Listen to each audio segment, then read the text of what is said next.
Hey crew, it's Ben, and I'm back with the fundamentals of existence. Today's episode brought to you by the number 8, also known as the infinity symbol. The Mobius symbol and the letter number 8 are the same thing.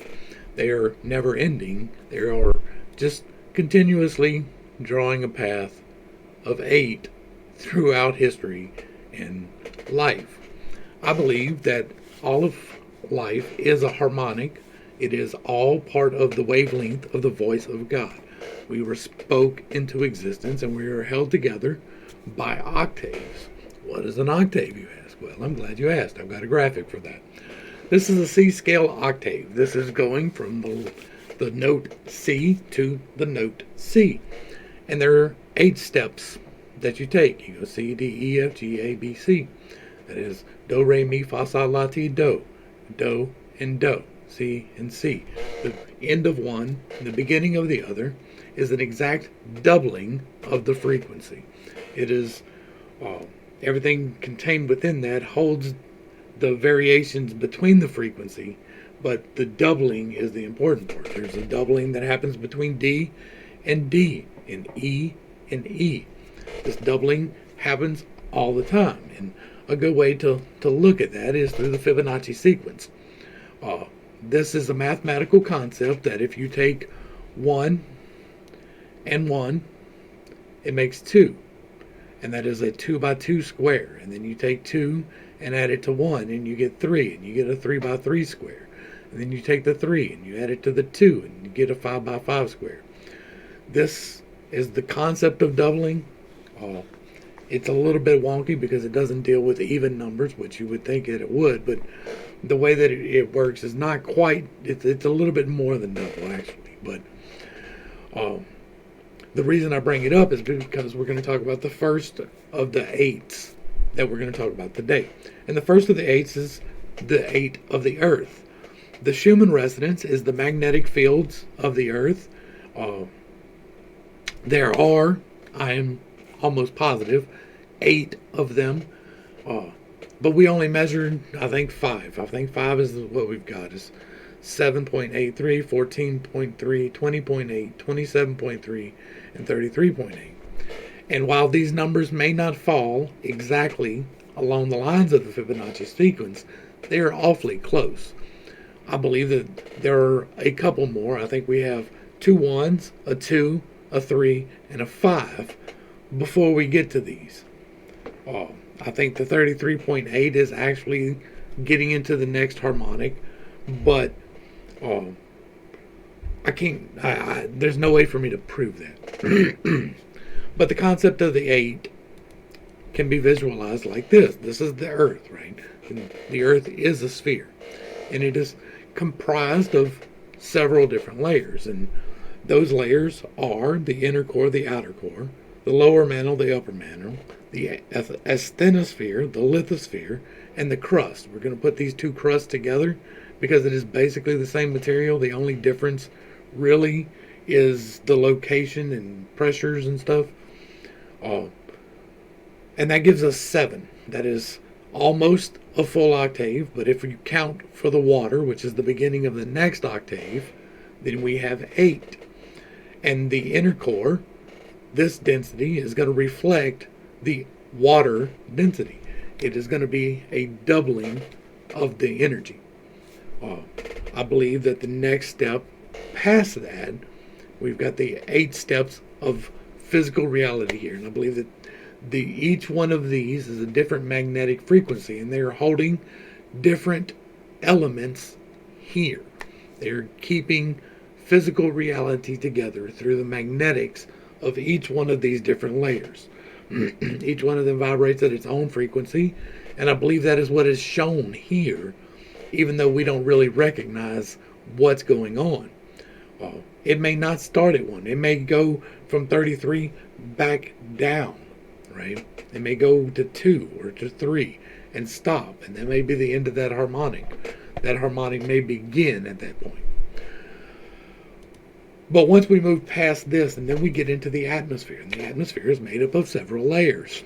They operate at different harmonics. There's different frequencies. I think that water, which is going to replace earth right here in this particular graphic. I believe that the water is the beginning of the octave of the air. And then we got the troposphere, the tropopause, the stratosphere, the ozone layer, the mesosphere, and the ionosphere. That gives us 7. Well, the next step is space. That is the doubling of the harmonic of water. And so we can't breathe water, but we can breathe everything in between these two frequencies. Between this D and this D, we can breathe all of this stuff. And those two cap our harmonic, and where our plane of existence is at. I do believe that we as people have 8 points of magnetics that hold us together. We have our base chakra, our sacral chakra, our solar plexus chakra, our heart, our throat, our third eye, our crown, and the Merkaba, which surrounds us. The Merkaba is like space. It is outside of us, but it is still part of us. It is holding us together. And we can touch it, we can get there, but we don't really have a full understanding of it. We don't have the full concept of it worked out quite yet. All right, now we're going to talk about, I'm going to come back over here. We're going to talk about the 8 stages of existence, because I do believe that there are 8 stages of existence, and they can be objectively looked at in this manner. The first stage of existence is elementary, right? It is base. It is the bottom. It is merely existing. That is the level of carbon or nitrogen. They are just elements. They are only just there in this one spot. They have no movement of their own. They can be moved, but they have no movement of their own.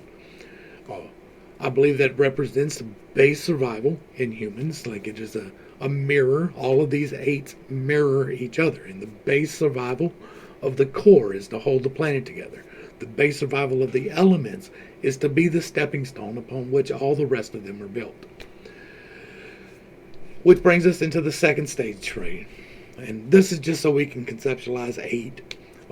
The second step is the taking, like, you've been the best carbon that you could possibly be. You've grown, like, you've existed. Well, then, in order to experience the next stage of existence, then you have to be incorporated into the second stage of existence. And the way that we can visualize that is through plants. Plants exist, but they also grow. They have length and width, but they don't really have depth in that they can't move. There's no spatial. They can grow up in the one direction, but that's about the limit of what they can do. They can, the canopy can grow out a bit, and the roots grow out a bit, and they make the tree of life, and we talked about that before. But they can't just decide, well, I don't like this corner, I'm going to move to that corner. They can't just, of their own free will and volition, move in 3D space. They really just grow. They exist. They incorporate the first, and then they grow. And if you look at a blade of grass, right, and the blade of grass grows, well, then it becomes incorporated by the next step of existence. The next step of existence is going to have length, width, and height. It's going to be a 3D existence. You're going to be able to move. This is where simple animal life exists. This is not planning for the future. This is not contingencies. This is merely existing. This is into our solar plexus chakra. It is sustenance. It is merely living. The cow can take the grass and it can infuse it and make it part of themselves. It can incorporate the carbon from the original element that grew into the grass and made the structure of the grass. Now will become proteins and become part of the cow and help grow the cow in its existence, where it can wander the field wherever it wants, but it's not really thinking, well, I need to save some hay for later, right? In order to do that, you need the next stage of existence. You need to have the concept of time, the fourth dimension. That is where we exist as humans. Our existence is wrapped around our heart. It is part of our heart chakra. It is the middle that holds together the baser and the divine. It is what defines us as humans. Oh, and we can plan for the future. We can see that something may happen later and we need to do this. But we also incorporate the first three. Like, we directly take in nutrients and things in forms of vitamins. But we also eat plants, right? We also eat cows. We we incorporate the lower parts and help them to become part of the upper parts. Now, uh, humans are able to move about freely. They have free will. They can go where they want. They can plan what they want. They can do what they want. But they have no control of time. Time is outside the scope of what they can physically control. But I believe that the next stage of existence, that is not necessarily the case. I think once we reach the point of ascension, once we have learned the lessons that came here to learn, and that we do achieve the things that we achieve or sent here to achieve, that we find God, that we repent of all the bad things, the sins, and we turn to God and we strive for God, then we start learning our lessons and we become progressive as souls. Then the next plane of existence is the realm of angels and demons and aliens, or whatever you want to call them, where time is a little bit mutable. We see through prophecies and things of that nature, the revelations that come through the angels are outside the scope of time. And time is more of a mutable object for them. They can actually go forward and back and see things. Now, I don't know. I haven't sat down and had a conversation with an angel, so I can't literally, but this is my supposition of what this next plane of existence would be. So this is the fifth step. This is where the angels reside. And the sixth step, the sixth dimension, is going to be length, width, breadth, time, the harnessing of time, but having all of them at the same time. It is, if you can think of Doctor Strange, right? And he can see all of these different possibilities. He can go through time like the angels, and he can see them one at a time. Well, what if he was seeing all of them at the same time? Well, that is the sixth dimension. It's beyond our scope, really, to understand what is going on there, but all points of time exist at the same point of time. Time is a construct. And so what seems to us to be a stretch of time to a different plane of existence may not be a stretch of time at all. And that's going to bring us into the seventh, which is the divine. That is going to be God. That is going to be completely outside the scope of human. That is all things. That is the completion of everything except the next start of the octave. I think the next start of the octave is basically just a mirror of the first one at a higher frequency, a higher harmonic. And so that brings the seventh, the eighth stage. All of these, I believe, we will go through or have been through, or the energy is neither created nor destroyed. It is always continuous. There is always the same energy. It is only transferred, right?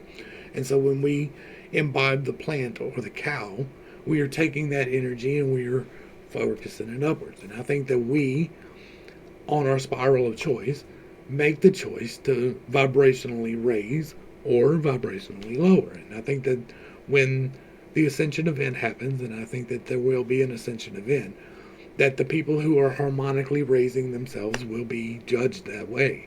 And the ones who are intentionally not, or who are deciding to stay at a lower vibrational frequency, or to stay in their baser needs or wants, are going to be stuck here again for the next cycle. And the other ones will move on to the next plane of existence.